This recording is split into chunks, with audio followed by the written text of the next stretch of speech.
दोस्तों नमस्कार। हमारी आज की पोस्ट भारत और फ्रांस के मजबूत हो रहे संबंधों को लेकर है। खबर आई है कि भारतीय सेना और एयरफोर्स फ्रांस की धरती पर उतरने जा रही है। दरअसल पिछले कुछ सालों में देखा जाए तो फ्रांस उन चुनिंदा देशों में शामिल है जिनके साथ भारत की तीनों सेनाएं यानी वायु, जल और थल सेना मिलिट्री एक्सरसाइज करती है। इसके साथ ही फ्रांस से भारत ने कुछ साल पहले 36 राफेल फाइटर जेट की डील की थी और फ्रांस ने भी भारत को एक स्पेशल दर्जा देते हुए ये सारे लड़ाकू विमान समय से पहले ही डिलीवर कर दिए थे। इसके साथ ही फ्रांस ने भारत के साथ मिलकर इंटरनेशनल सोलर अलायंस की शुरुआत की थी। ये अलायंस बहुत ही सफल रहा। आज के समय इसके 100 से भी ज्यादा देश सदस्य बन चुके हैं। डिफेंस के साथ climate change, space, nuclear programme, इन क्षेत्रों में भी दोनों देश आपसी सहयोग को मजबूत कर रहे हैं। इसके साथ ही आपने देखा होगा कि भारत के प्रधानमंत्री मोदी और फ्रांस के राष्ट्रपति मैक्रो जब भी मिलते हैं तो इनकी गहरी दोस्ती की तस्वीरें इंटरनेशनल मीडिया की सुर्खियां बन जाती हैं, क्योंकि इनका इतनी गर्मजोशी से एक दूसरे को मिलना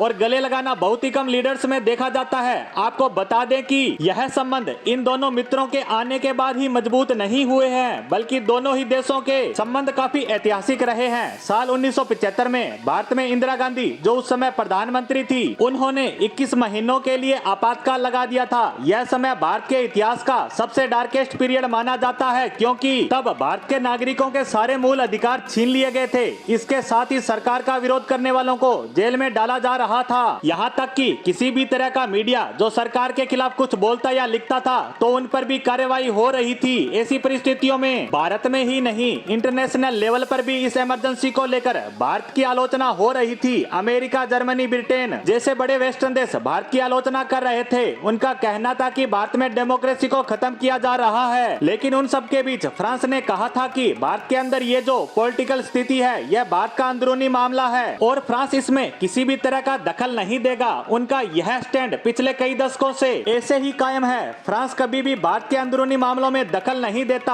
आपने देखा ही होगा कि America, Britain, Canada, Germany Bharat में किसी भी छुटपुट घटना पर बयान देते नजर आ जाते हैं। उनका बयान सुना जा सकता है कि हमें भारत में लोकतांत्रिक मूल्यों की चिंता हो रही है, लेकिन आपने कभी फ्रांस के बयान इस तरह नहीं सुने होंगे। इसी तरह 1998 में अटल बिहारी सरकार के समय भारत ने न्यूक्लियर टेस्ट किया था। उस समय सभी वेस्टर्न देश, जिनमें अमेरिका, ब्रिटेन, नाटो जैसे देश बैठकर विचार कर रहे थे कि भारत पर किस किस तरह के प्रतिबंध लगाए जाएं। ये भारत को एक एग्जाम्पल के रूप में सेट करना चाहते थे ताकि कोई तीसरा देश ऐसा करने का सोचे तक नहीं। लेकिन उस समय भी फ्रांस ने भारत को सपोर्ट किया था और भारत की अर्थव्यवस्था के हालात बिगड़ने से बचाया था। इसके साथ ही 1998 में भारत ने फ्रांस के साथ अपने बायलैटरल रिलेशन को बदलकर स्ट्रेटेजिक कर दिया और अब इन स्ट्रेटेजिक संबंधों को 25 साल पूरे हो रहे हैं। इसी पर कुछ समय पहले खबर आई थी कि फ्रेंच नेशनल डे परेड में फ्रांस के राष्ट्रपति ने पीएम मोदी को इनवाइट किया है। यह एकदम उसी तरह है जैसे भारत में रिपब्लिक डे परेड होती है। फ्रांस में यह परेड हर साल 16 जुलाई को होती है, जिसमें इस वर्ष चीफ गेस्ट के रूप में पीएम मोदी को इनवाइट किया गया है। अब इसी को देखते हुए भारत सरकार ने फैसला लिया है कि भारतीय सेना और एयरफोर्स भी इस परेड में हिस्सा लेंगे और ये टुकड़ी उन यूनिट से होगी जिन्होंने विश्व युद्ध के समय फ्रांस की धरती पर युद्ध लड़ा था। ऐसा फ्रांस और भारत में पहले भी हो चुका है। दरअसल 2016 के तत्कालीन राष्ट्रपति फ्रांसवा ओलाद अपने साथ फ्रेंच मिलिट्री की एक टुकड़ी साथ लेकर आए थे, जिन्होंने राजपथ पर मार्च किया था। इस तरह देखा जाए तो दोनों देश अपने संबंधों को पिछले 5 दशकों से लगातार मजबूती से ऊंचाइयों पर ले जा रहे हैं। इसी के साथ भारत और फ्रांस संबंधों पर हमारी आज की पोस्ट को यहीं विराम देते हैं। धन्यवाद।